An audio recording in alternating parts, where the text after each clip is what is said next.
All right, looking good. Well, kinda. Let me fix my camera. Gotta go and fix my camera like I always do. I seem to never get it right. I never do either. You're gonna see some behind the scenes work while I fix my camera just real quick. There we go. A little bit of behind the scenes work. All right. So we're back again. Uh, guess who's back? DM's back. Tell a friend. So, we got some nice artwork up here today. This is some Iron Kingdoms artwork. Thank you, L, for the stream like. I appreciate that. Hopefully you're doing well today. So we got some Iron Kingdoms artwork here today. Mostly because I wanted to show like a cool like battle scene kind of thing. Let me turn the music down just a hair. That way you guys can probably hear me a little bit better. So yeah.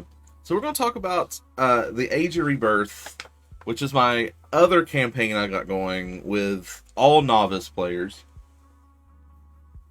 They've never played before. Well, the last time they played was probably when they were 14 or 15 or so, like that. First things first, I'd like to go ahead and just take a little bit of time and talk about what's happening in my community. So as many of you know, we live in Western North Carolina. We were hit really, really hard with the tropical storm this week. It pretty much decimated our little town here again, and it's happened 17 years ago. The same kind of thing happened. Tropical storms came through and pretty much wiped our town out. So once again, we're in that kind of scenario. And I just want to take a little time to, if you can help, if you are in Western North Carolina and you can help out, please help out however you can, whether that's buying a case of water for someone who needs it, or just reaching out to some loved ones and telling them that you're thinking about them. Just take that time, and that would mean a whole lot to people that's been hit with this. So now that we got the somber part done, let's talk a little bit about the Age of Rebirth. So I don't like this song. So let's go ahead and get rid of this song. I'm gonna move this junk over here so we can keep it going on the right side here.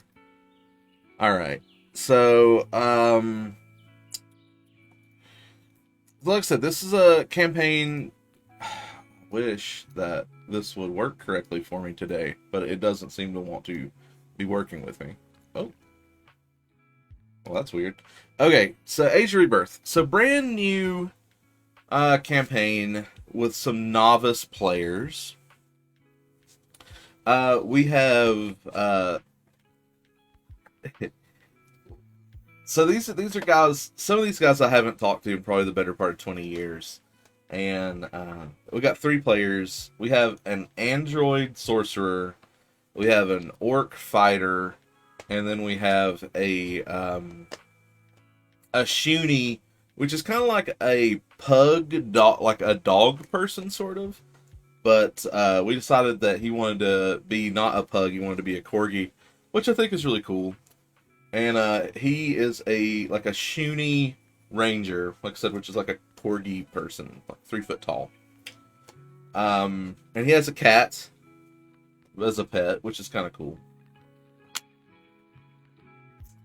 So when we make characters, there's a little bit of comedy in the characters. I mean, these guys have been around. Like one of my players, the the guy that's playing the Shuni is he done some stand up comedy on the side and stuff like that. So none of the characters seem super duper serious, which is fine. You know, sometimes it's good to have ridiculous characters in serious scenarios, and I think that's kind of what we brought was a what was that? I think we brought that to the table.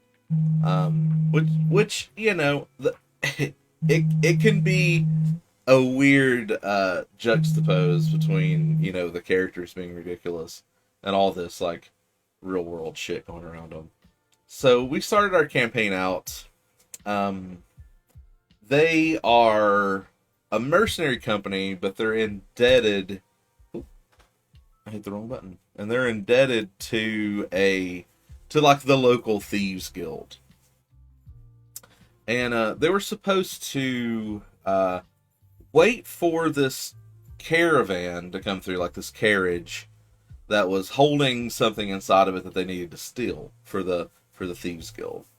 And they knew it because it had like 3 marks on the side, like through a half moon, like there's like a thieves symbol, like this is a target.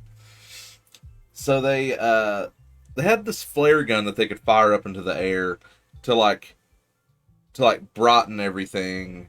And when they done that, one of the carriages behind the one they needed to have, like sped past it and like broke the target's one of the target's wheels off. Thank you, Wes, for the like. I appreciate that. Hopefully you're doing well today. And so it broke the carriage's wheel off, and some guards came out to go and check on the wheel and try to like put it back on. So my players, I had 2 of the players like hiding in the bushes, basically waiting for this thing to stop, and they were trying to figure out like what. Well, I asked them, I was like, "What do you guys want to do? Like, how do you guys want to handle this scenario?" And they kind of like looked at each other and they're like, what can we do?" Kind of scenario, kind of thing. And I'm like, "Well, you can do whatever you want to do. What do you guys want to do?" So they devised a plan. They're like, "Oh, we're gonna like Call of Duty Black Ops this, and we're just gonna shoot these guards with our arrows and slings until they die."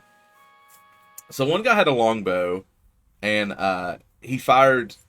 I had him shoot at their targets together, which is something that you normally don't do. But I thought that would be a cool, like, you know, part of the you know, the scene. So one guy had a sling, and one guy had a longbow. The sling guy hit with one of his attacks, but didn't do enough damage to kill the guy. Our fighter, we're gonna call him Crusher. He hit with both of his both of his longbow attacks, and killed his target. Well, the guy that CB is our android. Our android sorcerer, which he didn't cast any spells, which is kind of interesting. He was like, "No, man, I don't want to cast any spells. It would cost too much, you know." He was like, "It would cause too much, you know, distraction." I'm like, "Okay, well, we're doing this stealthy." And I thought that was kind of cool. So the guy that he targeted got hit in the head, didn't kill him. He turned around and was like, "Hey, listen here. Thank you, Veronica. Thank you for the like." And I was like, okay, let's see what happens. Well, the ranger was like, "All right, I'm gonna pull out my sword cane and I'm gonna slide under this carriage and I'm gonna stab this guy in the leg." And I'm like, "All right, that sounds cool." So he rolled really good on his acrobatics check. He rolled really good to hit him. So I was like, "All right, so you come through and you stab this guy in the back of the back of the knee, and like you can feel your sword cane come out the other side." And like when he falls on the ground, he like looks at you as you take out your dagger and you get him in the head. And I'm like, "Yeah." Like everybody thought that was like a cool kind of like cinematic moment for him. So just like in the last campaign vlog I done, I like to give my players that are brand new a small, quick combat encounter so that they can figure out like how movement works, how attack rolls work, maybe how a couple of skills work. That way that you set the groundwork for your players on what to expect and how just the rules of the game work. I think that's a good way to do that, and it's a good way to start your players off in the direction that you need them to. Because yes, the rulebook is a guideline, but and like throughout this combat counter, I didn't ask them to roll initiative or anything like that. Thank you, Andrew, for the like. I appreciate that. I didn't ask them for like initiative or anything like that. That will come later. I just wanted to show them the basics of like what you add to dice when you make attack rolls.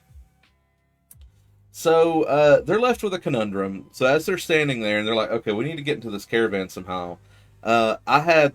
There's someone in the caravan making just horrible noises, like just screaming bloody murder. Oh no, you missed the first 10 minutes. Well, it's okay, buddy. We'll continue along. You'll catch up. The only thing it is like they got a caravan and they killed some guards so far. So they need to get into the caravan, but there's somebody in the caravan like screaming bloody murder, and they were just like someone in the caravan. It sounded like they were dying, and so they're like, okay, well, who was driving the caravan? I was like, I don't know. Did you check the driver's seat? You know? And they're like, no. So they go around to check the horses and the driver, and I had this little dwarf man driving. Oh, who was that? Thank you, Casey, for the like. I appreciate that greatly. I had this little dwarf guy driving the caravan, and I also had like, yo, he's like scared out of his wits, you know. You guys just come and murdered these two guys, these two guards. And let me here. And why did it do that? That is weird. Well, this doesn't want to help me, does it? It keeps on going back to my screen. I don't know why. Well, anyway, they're like, well, what do we do with him? Like, one of the players is like, oh, we should just kill him, you know, leave no witnesses. But they decided to just tie him up and like throw him in the woods. So they tied this guy up, threw him in the woods. This guy saw their faces, you know, so they left a witness, which I think might come back to bite him in the ass later, maybe. We'll see how it goes. So they tied this dwarf guy up, threw him in the woods. Oh, hello, Mother. How are you? I'll be right back, guys. BRB. Yeah.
All right, we're back. Whether it be momentarily, my mother had to go and take my dog back, and then steal my girlfriend's dog, Maggie. So I don't know.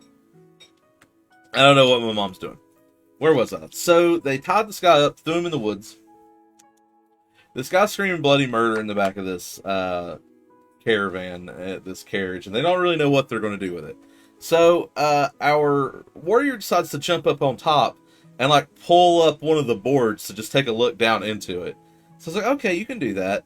And you see down into it, there's this gurney sitting here, and there's this guy holding his stomach, and he's just like, being like, help me, pointing at the wall.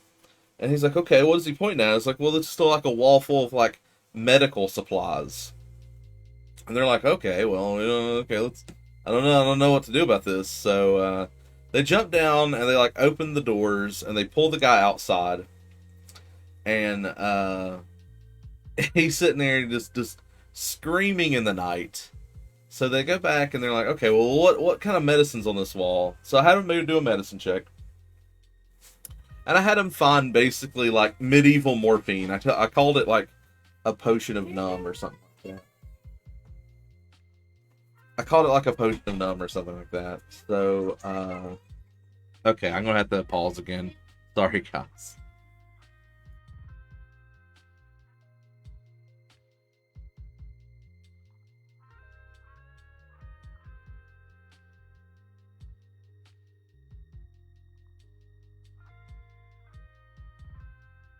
Okay, I'm back. I'm sorry about that. So,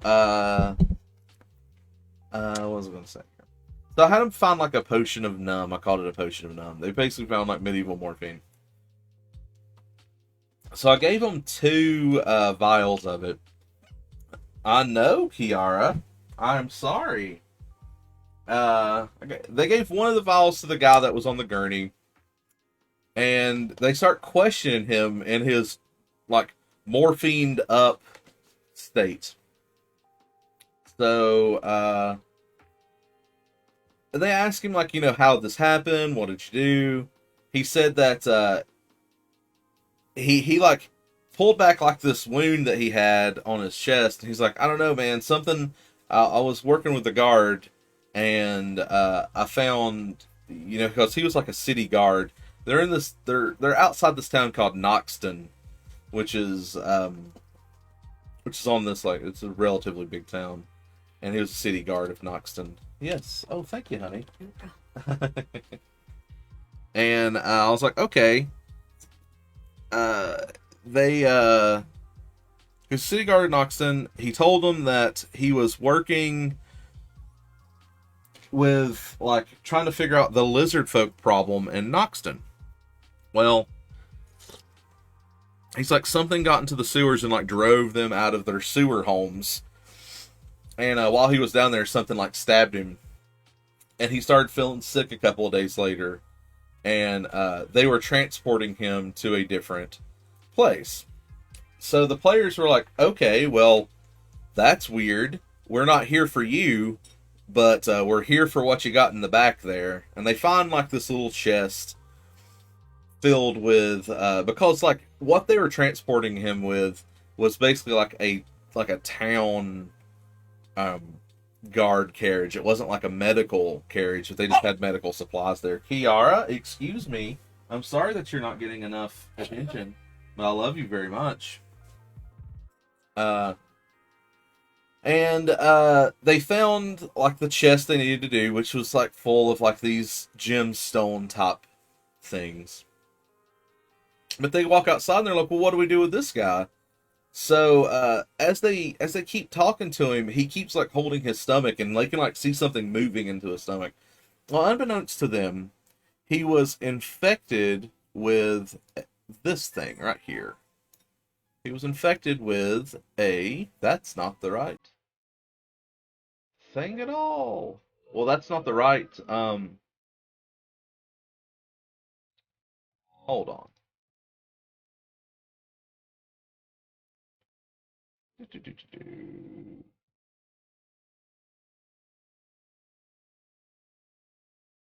it not do the right thing? I don't think it done the right thing. How dare it? He was infected with a. Let me grab my bestiary too, which isn't on hand. Oh, no, there it is. For some reason, it is it not in the archives of Memphis right now? That's really odd if it's not. Ba, ba, ba, ba, ba, ba, ba. Ba, ba, ba, ba, ba. It might not be in the Beach Area Ventus. That's really odd that it's not. Huh. Is it 8K?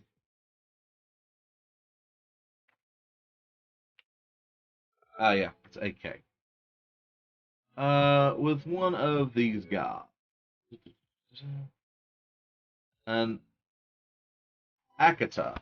So he was infested with one of these.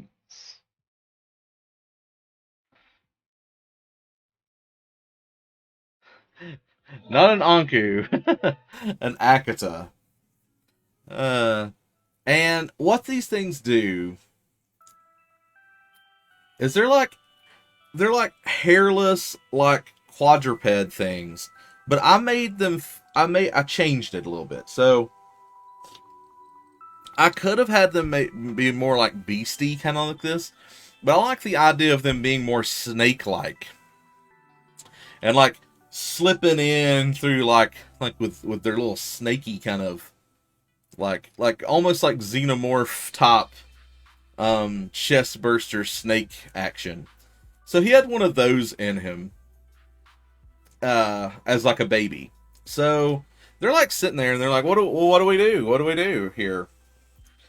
And I was like, I don't know, man. What do you guys want to do? He's like, well, you know what? No witnesses, even though they tied up a dwarf and threw him in the woods. And I mean, that dwarf could have probably easily died, but they stab him, and like the thing busts out of its stomach, and like scampers off into the woods. Little snake bursting nightmare things. Slippery little fellas who want to keep on breeding and go back to their home plane. So I had that thing that's like slip off into the woods somewhere. It's totally not going to come back and like infect a deer or something, because it's probably what's going to happen. So they're like, well, fuck this noise. Uh, what does this guy have on him? So they search the dude, and I'm like, okay, well, he has like his ID on him, and he has like basically his paycheck, like a voucher to get paid. And they're like, yeah, we'll take that. That ain't a problem. And I was like, all right, that's interesting. Yeah, it's like Slither. Yeah, think of it Slither kind of way.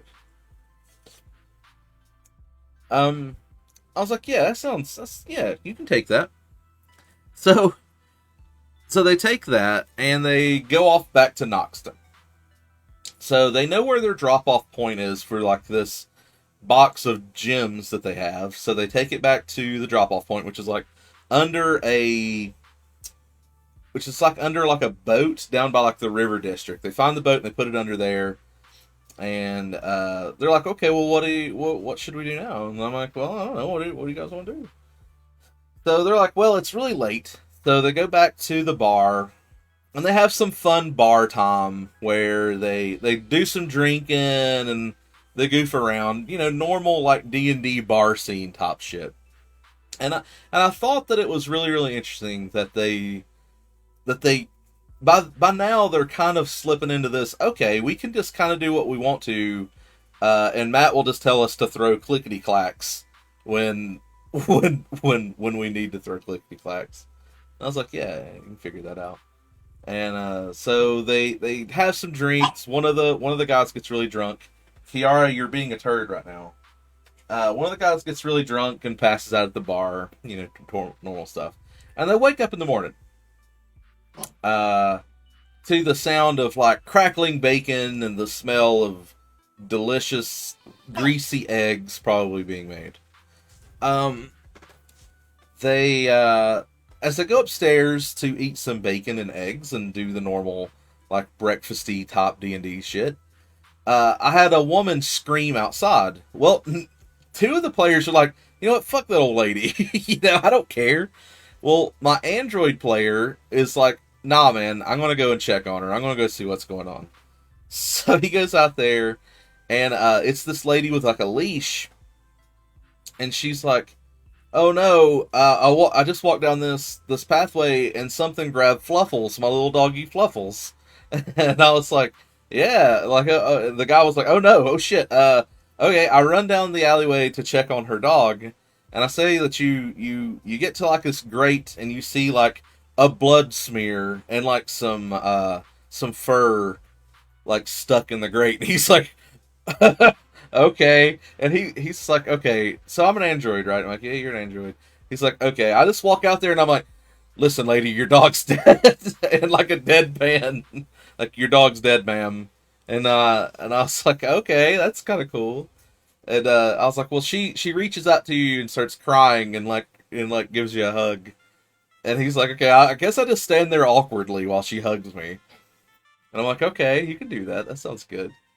Uh, about that time, the other two players are like, okay, we walk out, we finish our breakfast, and we're just staring at this at our cohort getting hugged by this strange lady. I'm like, all right. So I had made them a note prop, which gave them like their next job that they needed to do. And I was like, okay, this guy walks to you behind, like up in the street, and bumps into you and slips this note into your pocket, Crusher. And Crusher's like, okay, let me check this out. Like, I don't. Crusher was originally wanting to like walk behind the guy and just knock his shit out, and then I was like, nah, man, if you feel like this something, you feel like you're a little bit heavier in the coat pocket. He's like, okay, I'll check that out. And he checked out the note, and he got like basically the note's like, you need to go to this bank and get to this particular vault and get what's in this vault and this personal vault and bring it to this bring it to a bar. And then I had like a lot of convoluted like actions they have to do at the bar when they get the box. Like they have to order a certain kind of wine. They have to tip a certain amount. They have to ask for a certain person, top stuff. And I thought that was kind of neat. But in retrospect, I'll get to it later. I think that might have been like the weakest thing because they didn't. I didn't give them enough role play opportunities because I was kind of running out of time with that. If I had to do it over, that's probably a failing in my part. But we'll get to it here in a little while. So they're like, okay, let's go to the vault. But one of the guys is like, no, let's not go to the vault yet.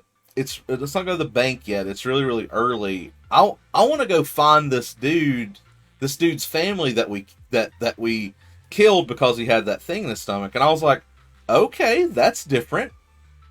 So they like look for the dude's family and they find his family. They knock on the door, and like I was thinking to myself, I was like, okay, they're trying to do something nice here. What if I give them like a shade of gray moment? What if I give them like a not all is at face value type thing? So they're here trying to do a good deed, and they knock on the door, and this lady comes to the door, and they're like, "Hey, do you know this guy? I forgot what name I gave him." And then she's like, "Yeah, that's my husband." And they like gave her his ID back, and like, "Well, listen, he died, in the field of duty, and we just wanted you to have his ID back." I don't know what crazy music is playing right now. I don't like it though, so we're gonna switch that.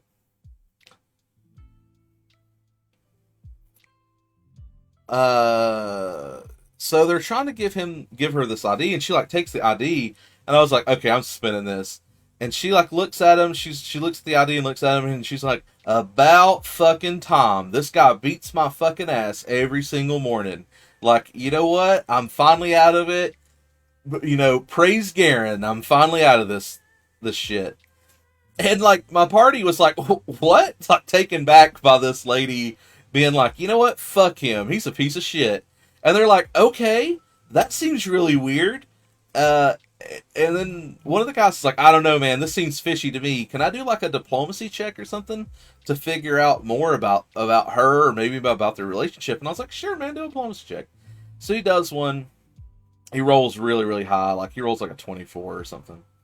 And I'm like, all right. So looking around the house and stuff, and kind of like looking at her mannerisms, and remembering back what he looked like, you can probably tell that there's no one good in this relationship. Both people are probably at fault. And he's like, "Well, fuck this bitch. I'm going to keep the paycheck." And he's like, "I'm going to snatch his ID back from her." And he's just like, and I was like, all right. And she so he done that. And I had the lady get like a little annoyed at him, and she was like, "Well, fuck you too. Like, I don't give a shit about my husband." And I had her walk into like the neighbor's house, and they were like, "Ah, see, she was cheating the whole time." And I always thought that was kind of neat.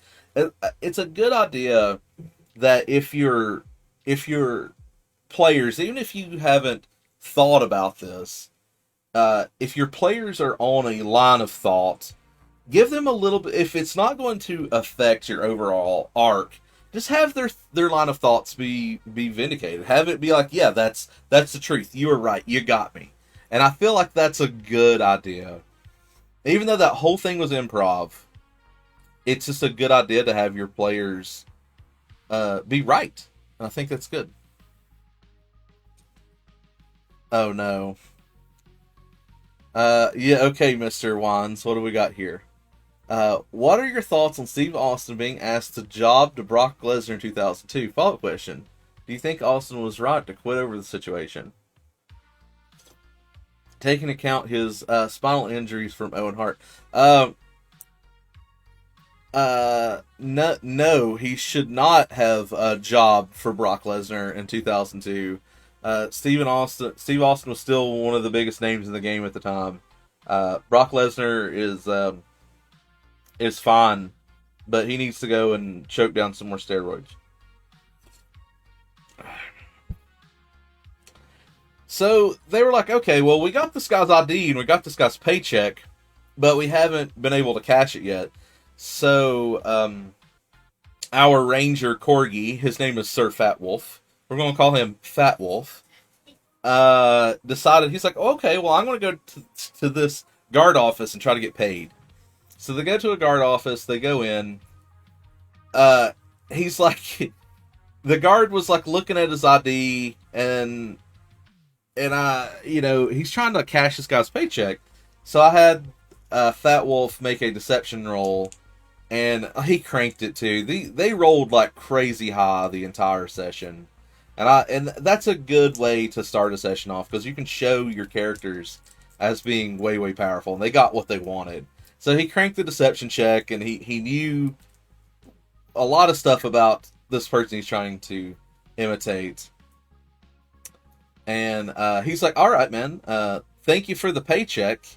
And Sir Fat Wolf's player was like, can I just, like, keep this gold? Do I have to share it with other people?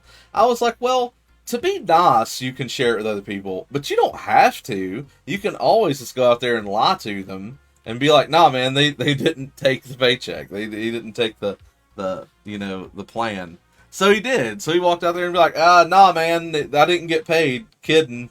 And I was like, okay, all right. Like, what do you... So, you guys want to believe him? They decided to believe him. And I thought that was a neat... I thought that whole situation was a neat idea because... who goes and hunts down this guy's family? I just thought that was kind of cool. Let's see here. After they done that, they decided to go to the bank. So they go to the bank, and I said the bank being run by like gnomes or something. And they go in like ready to fucking rob this bank. And I'm like, okay, this is gonna be fun. So they find like the first gnome that's working there, and they're like, listen, we need to get into this vault like right now. And I was like, okay. Like, I can play this in a couple of ways. I can just have this gnome be scared and be like, okay, you can get into the vault. But then they will completely ignore what I have planned for them to do. Or I can show this gnome being a badass. I can show this gnome being like, listen, you don't just go in here and try to rob a fucking bank. Thank you for the like, Mr. Wands. I appreciate that greatly. And so that's what I've done instead. So they talk to the gnome. They're like, I want to roll a diploma. I want to roll like an intimidation check against. I want to intimidate this guy. And they roll poor. They roll poor on their intimidation check. And I was like, okay. I say the gnome. I say. I have the gnome be like, is this a robbery? Are you guys trying to rob me right now? And as he says that, I have his like hands start glowing.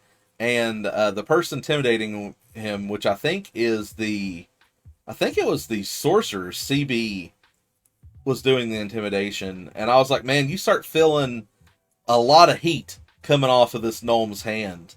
And the guy was like, no, man, we're not trying to rob you. What are you trying? No, we're not trying to rob you. And I like how I got the players to back down a little bit by just showing them just an ounce of power. And I think that's a neat way to show the world of being like, listen, you guys might be heroes, but there's other people out in this world that's just as powerful, if not more powerful than you are. But they're like, okay, well, what if? Well, we really need in this vault. What can you do for me? So I had to switch back into improv mode. I'm like, okay, how do I get these guys into my dungeon? Okay, what if? And my brain starts like, wheels start moving a little bit. I was like, what if the gnomes that are here is what set free the monster, the attacker? And I was like, yeah, what if they're the ones that summoned it to run out the lizard folk from the sewers, and they need like, what if they just hire this like band of mercenaries to cover their actions up? And I thought that was a neat like angle. So I was like, okay, so this gnome like pulls you into a back room and is like, listen, we're the ones that caused this to happen down there. I need you to clean this mess up for us. And in return, I'll let you into your vault. And they're like, yeah, we'll do that. You'll fucking do that. I also gave them the key to another vault. I'm like, listen, I'm going to give you another key to another vault. Just take that one too. And that way it'll seem like a robbery. And they're like, okay, we can do that. So I like how we're definitely playing like chaotic neutral right now, which is kind of interesting. So they go off to the sewers. Before the sewers, like I said earlier, the lizard men and stuff have been like pushed out of their homes by this Ataka and or Akita. I think it's an Akita. And because of that, they're living in the streets and stuff. Well, I had some guards there, like two city guards, like complaining to them, like, hey, listen, you can't fucking live here in the streets and in these abandoned buildings. You can't do that. You need to go back into your homes and live there. This is not where you live. And my players were like, you know what? Fuck those guards. They have no right to tell these people where they live. And I was like, okay, yeah, right on. And they're like, okay, we're going to walk behind the guards and just try to like knock them out, like pummel them to death. And not kill them, just like knock them out. And I was like, all right. So they walk up and they all make some attack rolls on these guards. Let's see here. Fat Wolf knocks one of them completely out. Crusher misses his attack roll, and CB like hits one of them but doesn't fully knock him out. Well, I have the lizard folk take that as like, hey, these guys are helping us out, so let's just grab these guards and stab them to death, and then just pull them into the like this abandoned building. And so that's what happened. Like, they just had the lizard folks grab the guards after the fight started and pull them to an abandoned building. The chieftain of the lizard folk walks out and like thanks the party for helping him out and thanks them for wanting, equal things for the lizard folk, and gives them like a blessing. So they got some like pluses to hit on their rolls. And they thought that was really neat. Because they got to talk to like the lizard folk, chieftain. And man, it like, I like how this party is like, listen here, the social architecture of this community is unstable and like, everybody needs equal rights. And I just thought that was so weird how we have this group of people that are really worried about the lizard folks' well-being, and they're just a bunch of thieves and murderers so far. I don't know, it's really interesting. So They do that, and they start going through the sewers. Uh, the first room that they get to is kind of like the quartermaster's room, and they find some of the quartermaster's paperwork. And there's also a void zombie in this room. So if you get impregnated by the Akita over so many days, it like makes you its host, and like your eyes go dark, and it eats you from the inside out. And after it fully grows into a full Akita, it basically goes back to its home plane of existence. That's how they breed. Like they get brought into the material plane, they infect as many people as they can, and then those things go back. That's how they, continue their species. So they kill one of the void zombies after taking some hits. Like Crusher took some hits. They kill a void zombie. There's another void zombie in the room that was around the corner. They fight it some more. Crusher takes some more hits. I think I got him down to like 11 health. And then they figure out that they do not have any healing at all, period. The sorcerer didn't take a heal spell. They try to do a medicine check and fail pretty horribly. And they're like, shit, man, we don't have any healing. That's when me as a DM is like, I have to give these guys some way to heal wounds. So I'm like, okay, a piece of their treasure somewhere down here is going to be like a wand of like heal or something. So you have to keep that in mind too. Like you have to give your players the tools necessary for an adventure. Like even if your players do make a mistake and screw up a little bit, and they don't have the tools to be an effective adventuring party, you have a choice as a DM. Like you can let them struggle, or you can give them the tools they need necessary to have a good time. And I feel like giving them some tools, taking a piece of treasure out, and giving them a way to heal wounds is far superior to keep that story going than to just be like, oh, guess you guys died, blah. And I just don't like that approach. So they continue to search some sewers. They find the lizard folks like warrens, like basically their bedrooms where all of them sleep except for the chieftain. They search that, and they find a healing potion. I give them a healing potion there, and they find like some silver, and then they double back to like the mess hall. Well, this is where I have decided that the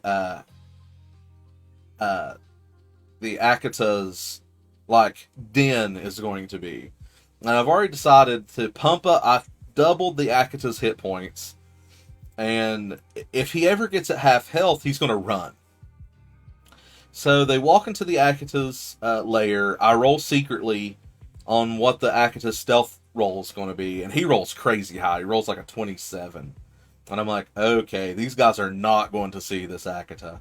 So they find like a big pile of bones. And they find like human bones in there. And they find like lizard folk bones and like some wildlife. And then they check out the mess hall, and like most of the food's being rotten because they've been gone for a few days. And I think Crusher finds a pony keg of like some lizard folk ale, and I have him like be like, oh yeah, it tastes like of the sea and salty and stuff like that. And I was like, okay, that seems pretty neat. Yes, I know, Pupper. I'm very sorry that you are being ignored. And he like drinks some of the ale there, and I thought that was kind of a neat choice. So as they were like wandering around, I had the Akita fall from the ceiling and make a strike onto the sorcerer because he looked like the weakest of the group. I hit with him. I had the sorcerer roll a fortitude check to see if he gets impregnated with one of these parasites. He passes it. I'm like, holy shit, this guy passed it. So that's really cool. And I explained how like this like tentacle shoves into you like your side, and like you swat it away as like this embryo squirts out at the end of this tentacle, and he's like, oh shit, that's fucked up. And I'm like, yeah, that's pretty fucked up. You could have had that inside of you. You could have been bad dragoned. and they fought the Akita for a little while. They finally get the Akita makes, I think, a strike against the ranger and misses, and then he hits the sorcerer one more time and brings the sorcerer down to 2 health. But the sorcerer casts harm on it and cranks the roll, does like 16 damage. I'm like, well, there's half of the Akita's health. So the Akita uses a reaction to run away and makes a huge move action. But he has to do a move action through Crusher. Crusher makes a free strike, criticals it, and I'm like, okay, roll that crit damage, and he rolls, I think, another like 18 critical damage. And I'm like, okay, how do you want to do it, man? And the guy's like, okay, as this thing runs by me, I run behind it and jump on its back and just start punching it in the back of the head until it's just nothing. And I'm like, all right, that's cool. So he just like kept on punching this thing in the back of the head with his like orc knuckle daggers until it was just like a bloody just stump of a creature. So as they're walking around the sewer some more, they go down this one path and they're talking to this old, like they found this big pile of like trash and garbage, and they're talking to him, and they're like, who are you, and it comes out and it's like this very, very old lizard man. He's like, oh, I'm Eldar, the oldest of the lizard folk, and I wanted to be the chieftain, but I lost my fight to be chieftain, so they pushed me way back here, and they only come to feed me every now and then. And they didn't seem very amused by Eldar, so they just left. But and I was like, okay, that ain't a big deal. Well, I had some things planned, but you can't force a story arc if the players aren't really caring. So they just left Eldar there. They left the portcullis that they had to open to get to him open so he can leave whenever he wants to, and they thanked him. So they finally get to the chieftain's room, and the chieftain's room's locked. And they like bust the lock open and kick the door in, and they're pissed off because the chieftain has all this money and is not given all of, not spreading the wealth, and more social economic, tests is presented in front of them, and they have a debate on whether or not he should have spread the wealth and whether or not he should even be chieftain since he's hoarding all this money, which once again I think is just so funny for this mercenary group that is a bunch of murderers to be having a discussion about. And they decide to like trash his room. They find his journal and they take his journal. They also find this mirror, and the sorcerer looks in the mirror, and I have him make a will check, and he succeeds. And I'm like, okay, well, this is some sort of magic mirror, and he's like, okay, I want to use the mirror, and I was like, okay, so you do like this incantation, and your form, what you look like as an android, goes into the mirror, and you now look like the chieftain that you had talked to before. So, unbeknownst to the characters, the Eldar knows this, but they didn't decide to talk to him. But the chieftain isn't actually a lizard folk. He's an elf that is basically... This elf is trying to use the lizard folk as like a uprising in the town. And they completely ruined an entire story arc for me, which is fine. I just don't have that story arc anymore. But the guy's like, okay, I guess I'm the lizard folk chieftain now, but I don't want to be the lizard folk chieftain, so I'm going to turn back into myself, and we're going to just break the mirror. So that's what they done. He turned back to himself, and they busted the mirror. So what that caused is the guy that was the chieftain outside to turn back into his elf form, but not know it, and still walk around and try to be the chief, and all the lizard folk basically tie him up and kill him, and like paint liar on him, basically. So they don't know that yet. So they work their way through the sewers, and they finally find where the gnomes told them to go. They go up like this ladder, and they move the secret door, and they get into the vault, and they open up the vault that I gave them for free, which held like a wand of cure light wound, a wand of heal, and then I keep wanting to say cure light wounds. You can tell that I'm a D&D second edition and third edition player, but it's a wand of heal, and they find a longsword called Bloodthirster in the box as well. They didn't seem very entertained by Bloodthirster. They're just like, okay, it's cool. It's a sword that has like an inscription of Bloodthirster. I guess we'll put it in our backpack. It's totally going to be something cool later if they ever fucking decide to use it. But we'll see if they use it or not. And then they open up the vault that they need to open up to. And I was like, okay, this box with like this symbol of Anku that has a seal on it. Anku's like my god of like death and not destruction, but my god of like death and betrayal. And they're like, well, the note says not to open it, so let's not open it. But one of the players is like, nah, man, I want to open that box. So they have a discussion on whether or not they should open it. They decide not to. And they go back to the bar that they need to go to and do this convoluted, like, bunch of things they're supposed to do. Like I said, they're supposed to ask for somebody. They're supposed to order a certain kind of wine. It's supposed to get to them in a certain kind of glass. And they're supposed to tip a certain amount. And because of time constraints, we just went through that. And I didn't roleplay enough. I just didn't roleplay enough. I should have roleplayed dumb a couple of times. I should have had, like, the wrong guy come out for a little bit of comic relief. It's just, I don't know. I felt like that was a failing in my part. Because I should have gave them more fun with that instead of them just relaying what they're doing back and forth.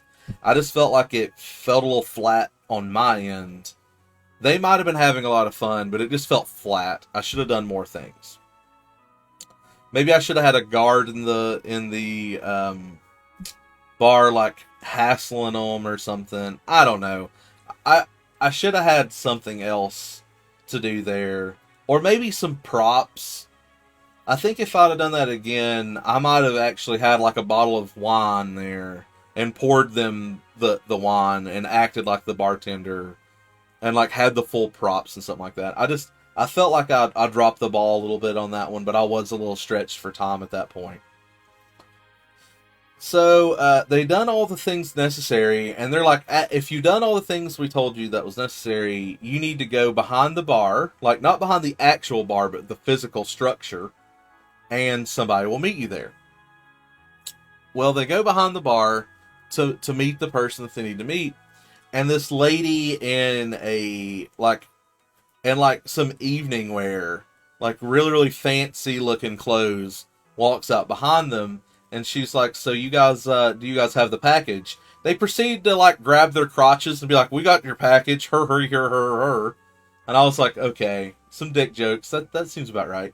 And she's like, why do I even hire people like you sometimes? But at least you get the job done. And she's like, kick it over here to me. And they slide the box to her, and she opens it up, and she pulls out this gun that is... So it's an artifact in my world, and this gun's called Damnation. It's a pair of guns. There's one gun called Redemption, and there's one gun called Damnation, and this is Damnation. And it's made of like this black iron, and there's vents on the side of this gun that like brimstone pours out of. And she's like, well, thank you guys, I really do appreciate all of your work, but I can't have you knowing that I have this. And she shoots all three of them in the head. Well, they wake up. I take a little cutscene moment there, and just blam, blam, blam, shoots all three of them in the head. And they wake up on a beach with like part of their like hair missing where she shot him in the head, and there's a rune on their head now where she shot him. And I left a note on one of them's person, and like the person that I had them all do constitution checks. Fortitude saving throws, and the person that rolled the highest, I had that person wake up first. And I was like, you wander around the beach and you see your friends down the beach a little bit. And as you stagger down there, you trip and like a note flies out of your pocket and you pick it up. And he's like, oh shit. And he like wakes his friends up and they open up the note and it tells them to go to Darkhold, which is probably a week's journey from here, and it's up in the mountains. And they give an address to go to Darkhold. And then we ended the session right there.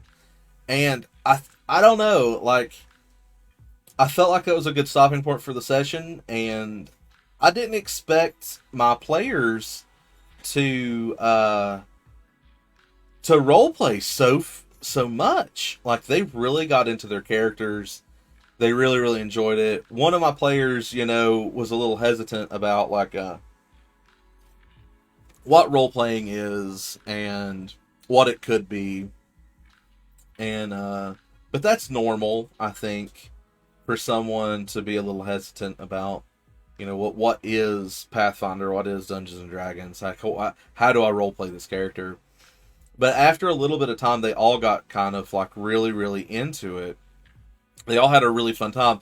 And when I said we're going to end right there, they're like, "Fuck, man, no, man. I want to know what this rune is. I want to know what happened. I want to know." And I really, really like that. And if you can leave your players with that kind of mood, that they want to keep playing, they want to know what's going on, then I feel like you've done your job. Not every session will end like that. Not every session will end with people wanting to continue or wanting to really push on through. But I really enjoy sessions that do. Yeah, that it does. It makes you feel really good as a DM. It makes you feel like you've done your job, Casey. It makes you feel like you that the work that you put in to your session panned out. Even though I feel like there's a couple of times where I had to put in some improv. Every session's going to have some improv, but that's okay, But it's good. It was a really fun session. It's probably one of the best sessions I've ran in a long time, where I thought that my players genuinely was like on the edge of their seats, like at the end of the session. Like, they genuinely was like really, really into it. And you get that when you have a group of players that are either brand new or people that, haven't played since they were like, in their teenage years, when they were like 14.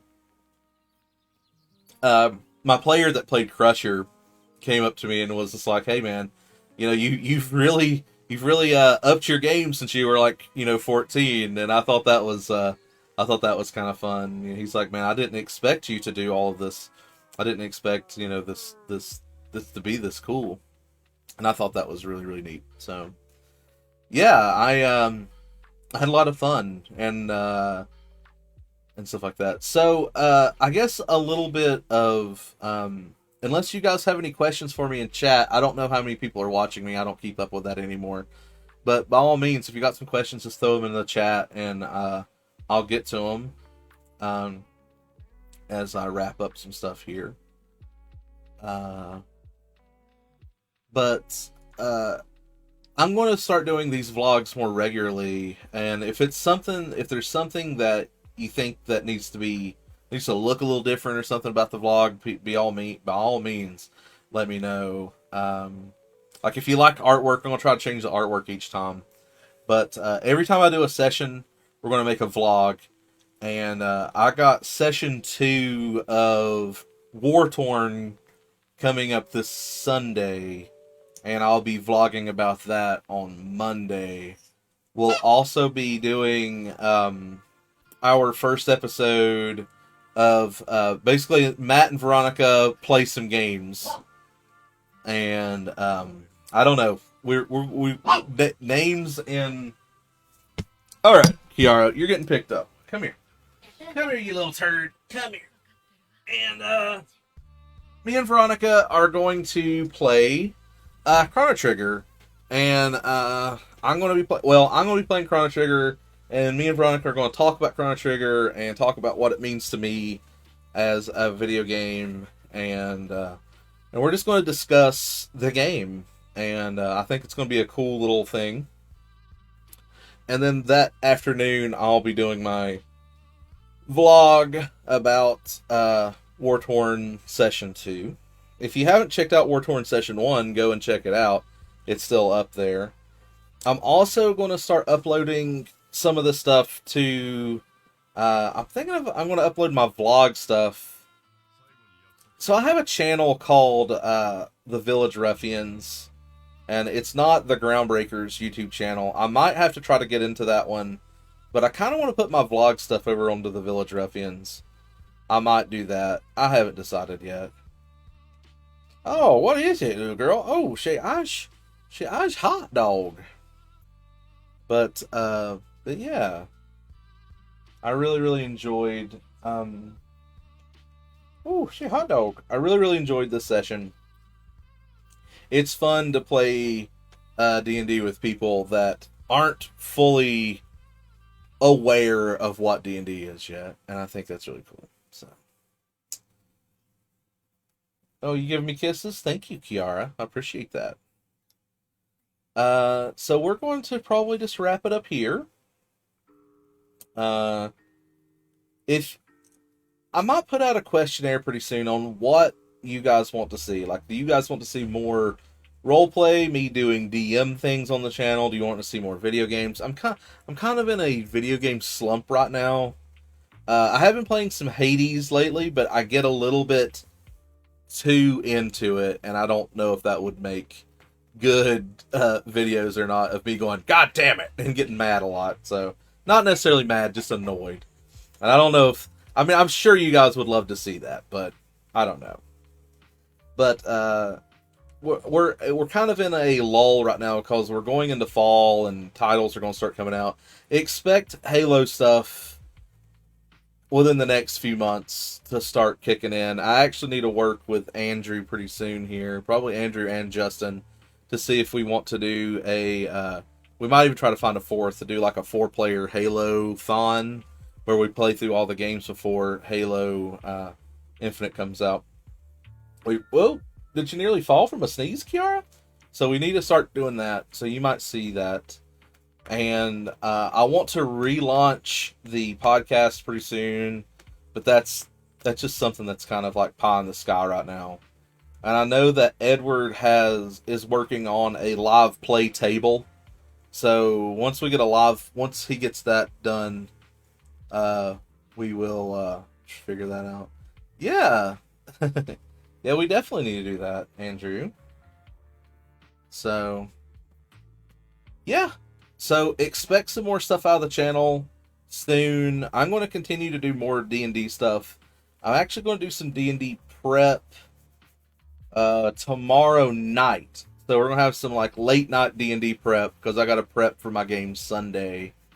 So expect about 2 hours or so of prep tomorrow night at some point in time. Yeah, don't want spoilers, baby. I want to be asleep. Oh yeah, I know. Veronica's like, no spoilers. No spoilers.